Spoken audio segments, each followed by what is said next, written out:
우리가 세상을 살아가면서 나름대로 이렇게 살아야지 저렇게 살아야지, 또 가정에 대해서도 사업에 대해서도 이런저런 꿈을 꾸어보기도 합니다. 이렇게 인생을 살다가 꿈을 꾸면은 그대로 되어지는 사람이 몇 없습니다. 항상 변수가 있습니다. 사업도 한번 큰 꿈을 안고 시작했지만 시간이 지나면서 이 사업이 제대로 되지가 않습니다. 의외의 복병을 만날 때가 그렇습니다. 자재값이 갑자기 올랐든지 같이 일하기로 동업하기로 했던 사람이 못하겠다고 돌아서든지, 또 갑자기 병이 생겨서 또 일도 못하는 그런 시세가 되기도 합니다. 그러니까 우리가 마음으로 계획하더라도 정말 그 꿈대로 되어지는가 참 어렵습니다.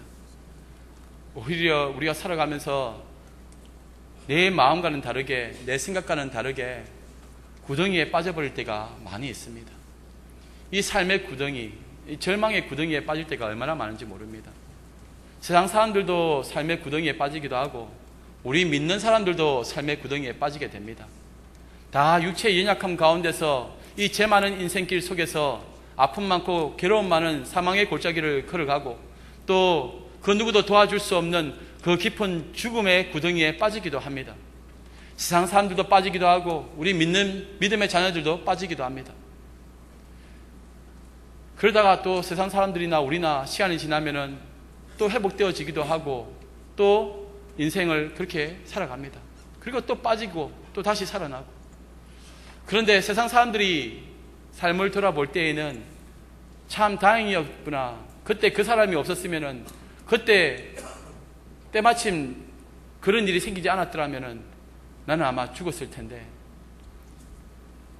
지금까지 존재하는 이유가 그 우연의 어떤 일 때문에 자신이 존재했다고 생각합니다. 그 죽음의 구덩이에서 살아나게 된 것도 우연으로 생각합니다. 그러나 믿음의 자녀들은 다릅니다. 지금까지 내가 살아온 이 모든 것을 보니까 그때 그 사람도 붙여주셨고 그때 그런 환경도 열어주신 분이 하나님이시다. 내가 그 깊은 수렁에 빠져 있을 때에 그 누구도 나를 돌아보지 않으하였는데 하나님이 나의 음성을 들으시고 나를 붙잡아서 그 수렁에서 건져주셨다. 믿음의 고백을 하는 것이 성도의 모습입니다. 삶의 구덩이에 빠지지 않을 자 그 누구도 없습니다. 모든 인생들은 하나님으로부터 떠나 있는 인생, 죽음의 자리, 이 형벌의 자리에 서 있기 때문에 고난과 아픔을 경험할 수밖에 없습니다. 인생은 철저히 제약 가운데서 그 독을 먹고 마시며 뿜어대고 있기 때문에 진정한 기쁨도 없고 만족도 없습니다. 그러다 보니 서로가 서로를 미워하기도 하고 또 서로가 서로에게 원수가 되기도 하고, 그리고 서로 그 죽음의 구덩이에 던져 넣기도 합니다. 여기에 있는 믿음의 사람들, 그 원수의 대적의 손에서 상처받지 않은 사람 단 한 사람도 없습니다. 살다 보면은 여기저기서 나도 모르게 악한 사람이 되기도 하고 나도 모르게 죄를 지은 죄인이 되기도 합니다. 그 삶의 구덩이에 빠져버렸을 때에 우리는 절망과 슬픔에 함몰되기도 합니다. 누가 나를 이 수렁에서 건져주실 수 있는가? 믿음의 자녀들은 주님을 바라봅니다. 그리고 십자가의 주님을 바라봅니다. 주님께서 나 대신 그 구덩이에 빠져주셨습니다. 우리를 구원하시기 위해 그 깊은 구렁텅이에서 우리를 건져주시고 대신 예수님이 그 구렁텅이에 들어가신 겁니다. 그리고 그곳에서 그 고독과 외로움 속에서 절규하며 나의 하나님 어찌하여 나를 버리셨나이까, 그렇게 간절히 주님께 하나님께 외쳤는데도 불구하고 하나님은 침묵하십니다. 십자가에 달려 죽으셨습니다. 나를 그 수렁에서 건져내시기 위해 십자가의 구렁텅이에서 죽으셨습니다. 그리고 3일이 지나 하나님의 은혜로 말미암아 예수 그리스도께서 부활하셨습니다. 그러한 죽음과 부활의 삶이 우리 믿는 성도들의 삶의 모습이 되는 것입니다. 이 세상 살면서 우리는 수많은 십자가, 그 십자가의 구렁텅이 같은 곳에 빠지기도 합니다. 그러나 우리 주님이 부활의 능력으로 다시 살아나셨듯이 우리도 그 죽음 가운데서, 죽음의 자리 가운데서 우리를 건져주시고 구원하실 것을 믿고 믿음으로 바라보며 소망하며 그렇게 살아가는 것입니다. 그때에 나도 모르게 그곳에서 빠져나온 나를 보게 됩니다. 한번 인생을 찬찬히 돌아보시기 바랍니다. 지금까지 살아오게 된 것 누구의 은혜입니까? 그 수많은 대단한 영적인 그런 간증들도 있지만은, 그러나 그런 놀라운 간증은 아니라 할지라도, 그러니까 살아보니 여기까지 와보니 하나님의 은혜였구나. 그때 그 죽음의 자리에 나를 건져주시고 2000년 전에 예수님이 십자가에 달려 죽으신 이유가 대신 그 죽음의 자리에 들어가시기 위해서 죽으셨구나. 그 제약의 구렁텅이에서 우리를 구원하시기 위해 우리 주님 오신 것입니다. 세상 살다 보면은 아픔 많고 슬픔 많습니다. 수많은 사람들이 내 마음을 알아주지 않습니다. 세상은 시끄럽습니다. 내 마음을 흔듭니다. 누가 나를 위로할 수 있겠는가? 누가 나를 이 사망의 음침한 골짜기에서 구원해 줄 수 있는가? 우리는 항상 이 질문을 합니다. 하나님은 여전히 침묵하시고 우리는 슬픔에 눈물을 흘립니다. 믿음의 선진들이 그러한 길을 걸어갔습니다. 아담도, 그리고 모세도, 요셉도 다 그 길을 걸어갔습니다. 눈물 없이, 아픔 없이 걸어갈 수 있는 인생 아무도 없습니다. 우리는 지금 요셉이 되어서 요셉의 그 안타까운 마음도 보게 됩니다. 또한 완악한 그 형들이 되어서 그 죄악을 저지르는 우리의 그 본성도 보게 됩니다. 그리고 사랑하는 자식을 잃어버린 아버지 야곱이 되어서 자신의 죽음보다 더한 고통을 경험하고 있는 그 험악한 인생을 살아가는 야곱의 모습도 되어봅니다. 아무 잘못 없으신 예수 그리스도, 그분이 우리를 위해서 그 구렁텅이에 대신 빠져주신 것을 보면서 우리의 삶을 돌아봅니다. 우리도 주님처럼 그러한 구렁텅이에 빠지게 된다는 사실을, 그러나 다시 회복될 것을 또한 소망하게 됩니다. 오늘 본문이 우리에게 주는 교훈은 굉장히 가히 충격적입니다. 어떻게 이렇게 할 수가 있는가? 어떻게 형제가 형제를 구렁텅이에 집어 던져놓고 그거 죽이려고 하는가? 세상은 계속 죽이려고 합니다. 세상은 끊임없이 세상의 방법대로 내게 상처를 주면 죽이라 합니다. 18절 말씀에 요셉이 그들에게 가까이 오기 전에 그들이 요셉을 멀리서 보고 죽이기를 꾀하여 멀리서 오는 저 요셉을 이제 죽이겠다 결심합니다. 지금 이들이 머물고 있는 곳이 어디입니까? 원래는 아버지의 땅, 그 베델과 헤브론, 브엘세바 이쪽 남쪽에서 거해야 될 이 사람들이 다시 죽음의 자리인 세겜으로 올라갑니다. 그곳에는 양들을, 가축을 기를 수 있는 물도 풍부하고 먹을 꼴도 풍부하니 그곳으로 올라간 겁니다. 하나님께서는 머물 수 있는 곳을 정해주셨습니다. 가지 말아야 될 애굽 땅에 내려갔더니 아브라함이 자신의 아내를 팔아버립니다. 우리는 항상 그 경계선에서 올라가느냐 내려가느냐, 그곳에 머무느냐 늘 갈등하게 됩니다. 지금 야곱의 자녀들이 이 엄청난 죽음의 자리를 보지 못하고 그 고난의 아픔의 그 시간을 예측하지 못하고 또 자신들의 본성대로 세겜으로 가고 있습니다. 그 세겜 땅은 야곱과 그의 가족에게는 죽음 같은 곳이었습니다. 야곱의 사랑하는 딸 디나가 그곳에서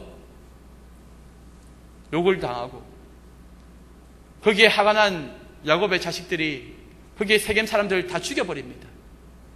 복수를 합니다.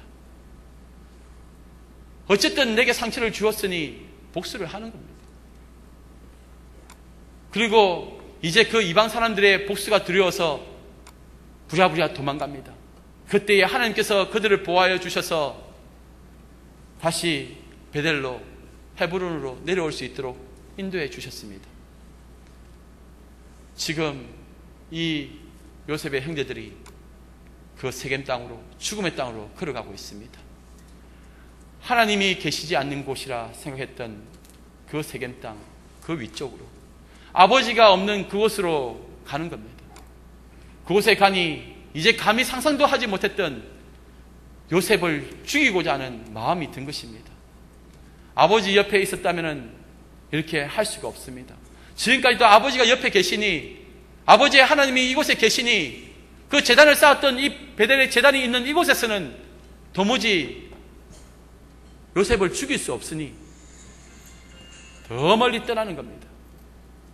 그곳에는 자신들의 행동을 제어할 야곱도 없고 하나님의 모습도 보이지 않습니다. 이제 절호의 찬스가 된 것입니다. 인생들이 그렇습니다.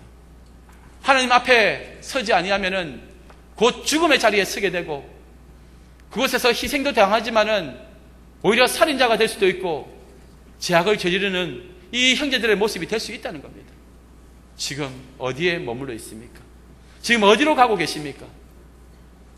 우리 주님의 품 안에 거할 때가 가장 안전하고 가장 아름다운 모습이라는 것을 잊지 마시기 바랍니다. 여기에 보니까 이들이 요셉을 죽이려고 깨할 때에 중요한 말을 합니다. 19절입니다. 서로 이르되 꿈꾸는 자가 오는도다. 꿈꾸는 자가 오는도다. 늘 요셉은 꿈꾸는 자였습니다. 그런데 그 꿈을 하나님의 영광을 위해서 해석하지 아니하고 자신의 자리를 위해서 그 꿈을 해석하니 그 오만방자한 요셉, 그 형제들의 마음에는 상처가 되고 아픔이 되니 죽여버리려고 하는 것입니다. 우리의 꿈이 누군가의 상처가 된다면 어떻게 하시겠습니까?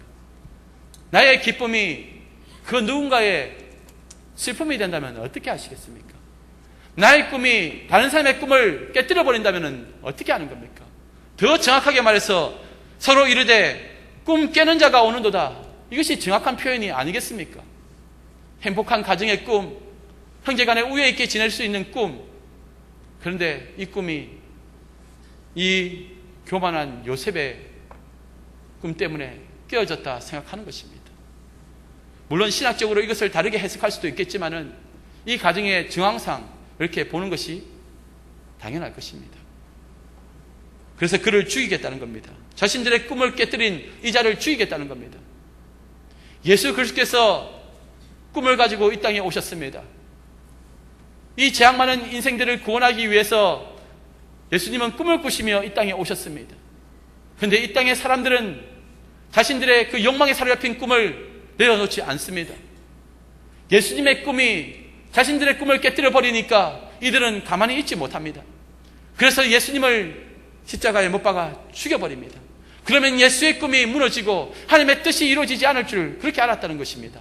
사탄은 그렇게 착각했습니다. 그러나 이 예수의 꿈은 죽음으로써 이루어지는 것입니다. 나의 아픔과 상처로, 나의 절망감 끝에 나의 십자가를 통해서 그 꿈은 이루어지는 것입니다. 믿음의 자녀들이 꿈을 이루어가는 과정도 마찬가지입니다. 하늘로부터 내려오는 그 꿈은 인간의 방법으로 이루어지는 것이 아니라 내가 죽음으로 말미암아 예수의 십자가로 이루어진다는 사실을 기억해야 할 것입니다. 여기에 보니까 그들은 치밀합니다. 어떻게 요셉을 죽이고 어떻게 자신을 정당화하며 속일지까지 다 이야기합니다. 이 모든 대화와 이 모든 모습들을 하나님은 다 지켜보고 계신 겁니다. 그를 죽여서 그의 채색옷에 순년수의 피를 흘리게 하고 악한 짐승이 잡아먹었다. 그렇게 아버지에게 고하려고 합니다. 이 완악한 모습을 보십시오.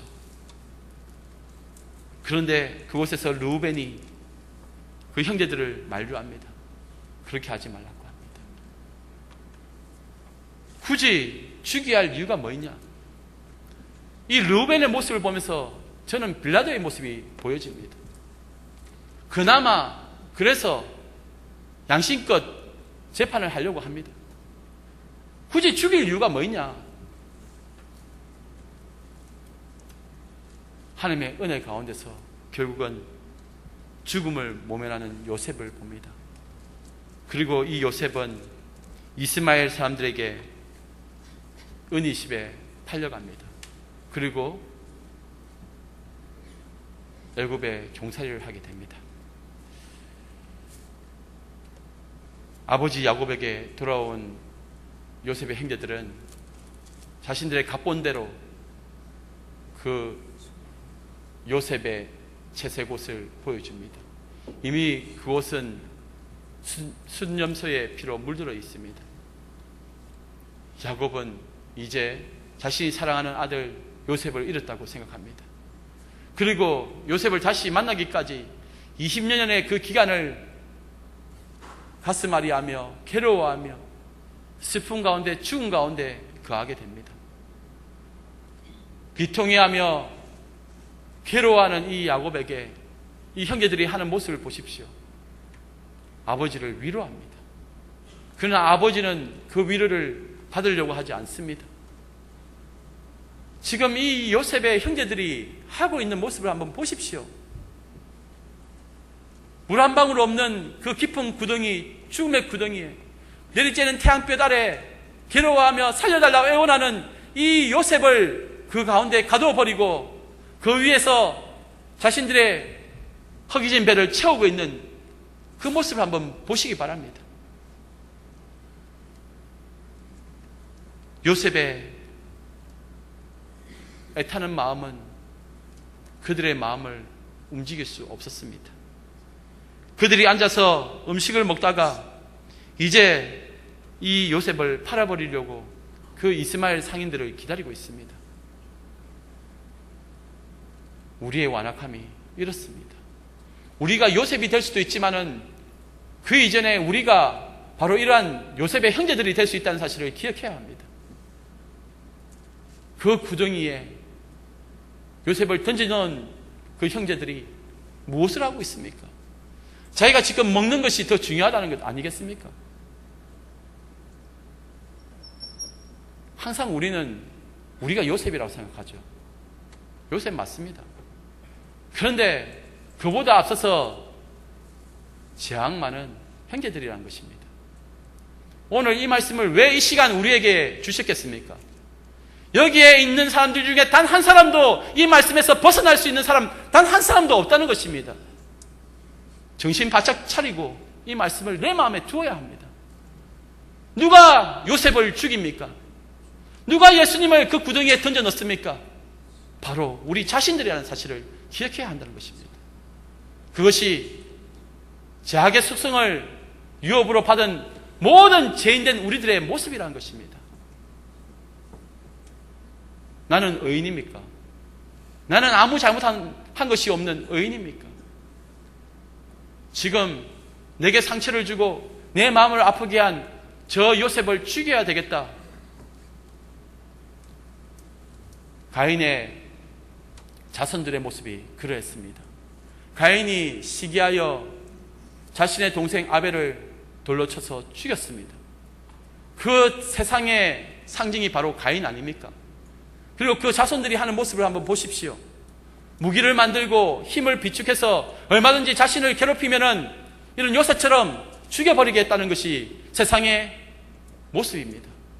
그리고 가인의 마지막 그 자손의 모습을 한번 보십시오. 라멕의 이야기가 나옵니다. 이 라멕이 뭐라 말합니까?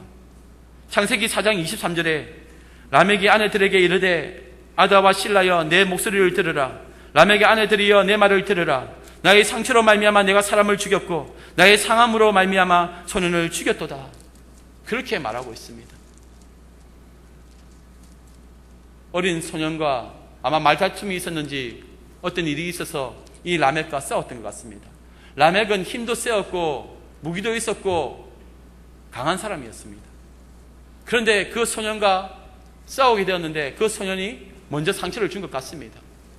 그런데 이 라멕이 그만큼의 값을 치르면 되는데 그것보다 더해서 용서까지는 바라지 않지만은 그냥 그만큼만 하면 되는데 더해서 지금 죽여버립니다. 그리고 자신에게 상처를 준 이 사람을 죽인 것은 당연하다, 그렇게 변명하고 있습니다. 왜? 자신들의 조상이었던 가인에게도 하나님께서 붙잡아 주시지 않았느냐, 보호해 주시지 않았느냐, 그에게 누구든지 해코지를 하면은 7배의 벌을 준다고 했으니 내게 누가 만약에 나에게 돌을 던지거나 상처를 준다면은 하나님께서 77배로 갚아주실 것 아니겠느냐, 자신을 정당화합니다. 누가 하나님 앞에서 나는 의인이라 그렇게 말할 수 있습니까? 아무도 그렇게 말할 수 있는 사람 단 한 사람도 없습니다.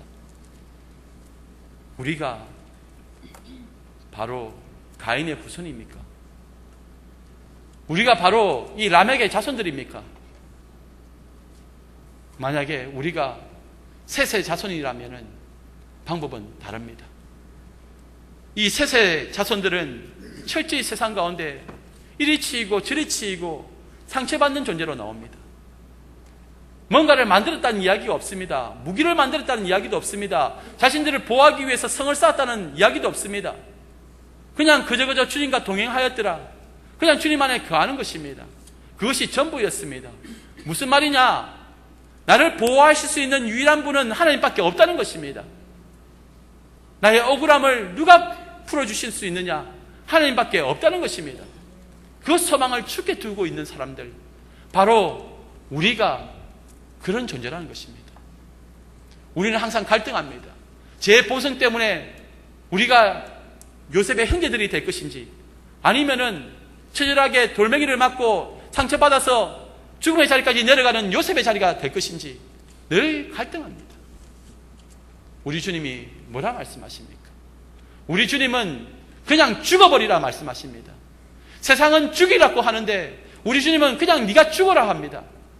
세상은 저 악한 원수를 구덩이에 집어던져서 굶겨 죽이든 칼로 죽이든 죽여버리라 하는데 우리 예수님은 우리에게 네가 대신 죽어라 말씀하십니다.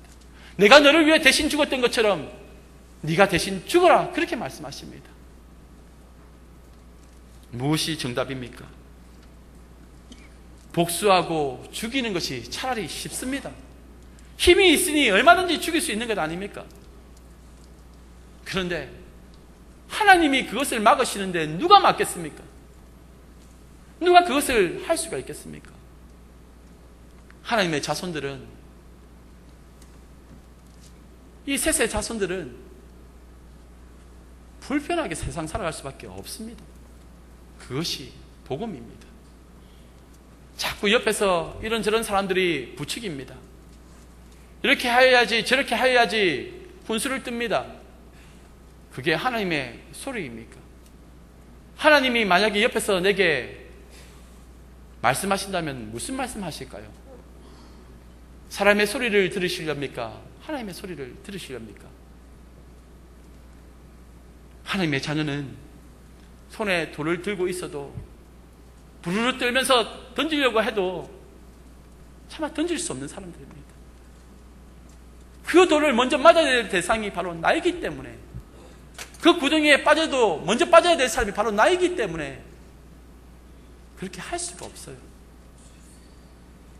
그러니 믿음의 선진들이 그렇게 괴로워하며 울며 그 깊은 죽음의 구덩이에서 소리질러 외치지 않았습니까? 우리 주님처럼 그렇게 소리 지르지 않았겠습니까? 나의 하나님 어찌하여 나를 버리셨나이까? 아무리 소리쳐도 우리 하나님은 침묵하십니다. 왜 하나님 나를 기억하지 않습니까? 이들의 손에서 내가 죽을 것 같은데 왜 나를 구원해 주지 않습니까? 내가 무슨 잘못을 했기에 이런 고통을 당합니까? 우리는 이러지도 못하고 저러지도 못하고 괴로우며 슬프며 아파하는 모습, 바로 우리의 모습이지 않습니까? 하나님의 침묵 속에 우리는 절망감 속에 빠져들어갑니다. 우리 주님이 십자가에서 하나님의 침묵을 경험했습니다.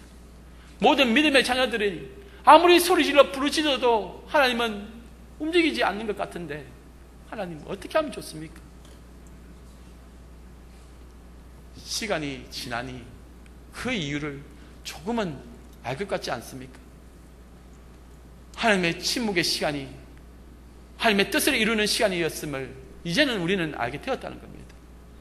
요셉이 그 절망의 구렁텅이에서 한치 앞도 내다볼 수 없는 그 죽음의 자리에서 자신이 애굽에 팔려가서 그곳에서 보디발의 밑에 있을 것이고 그곳에서 여러 가지 고난도 당하지만은 나중에 총리가 될 것을, 나중에 자신의 형제들을 용서하고 나중에 자신의 가족들을 데리고 와서 그 애굽에 머물게 할 줄 알았겠습니까? 그리고 그 자손들을 통해서 인류의 구원을 이루기 위해 하나님께서 보내신 메시아 예수 그리스도가 탄생할 것을 생각이라도 했겠습니까? 우리는 하나님의 깊으신 뜻을 알 수가 없습니다. 지금도 우리는 삶의 구렁텅이에 빠져 있어서 왜 내게 이런 고통을 주시고 왜 이런 아픔을 주십니까? 그렇게 부르짖어도 하나님은 응답하지 않습니다. 그러나 우리가 이 말씀을 통해서 하나 생각할 수 있는 것은 하나님의 깊으신 뜻이 있다. 모든 것이 합력하여 선을 이루게 하시는 하나님의 깊으신 뜻이 있다. 이것을 통해서 하나님 나라가 견고히 세워질 것을 우리는 기대해야 된다는 것입니다. 나를 향하신 하나님의 뜻이 있습니다. 우리 가정을 향한 하나님의 뜻이 있습니다. 우리 가정을 그 깊은 수렁 속에 빠뜨리신 하나님, 그 형제들이 빠뜨린 것 같지만은 우리 하나님이 이미 우리 가정을 그 깊은 수렁 속에 넣었습니다. 우리 하나님이 우리 교회를 그 깊은 수렁 속에 넣으셨다면은 다시 구원하실 하나님이 계신 것을 기대하며 소망 가운데 인내하며 주님 앞에 서야 될 것입니다. 우리는 다시 살아나기 위해 그 구덩이에서 몸부림치고 있는 것 아닙니까? 그 죽음의 골짜기에서 스스로 살아나오기 위해서 몸부림치고 있는 것 아닙니까?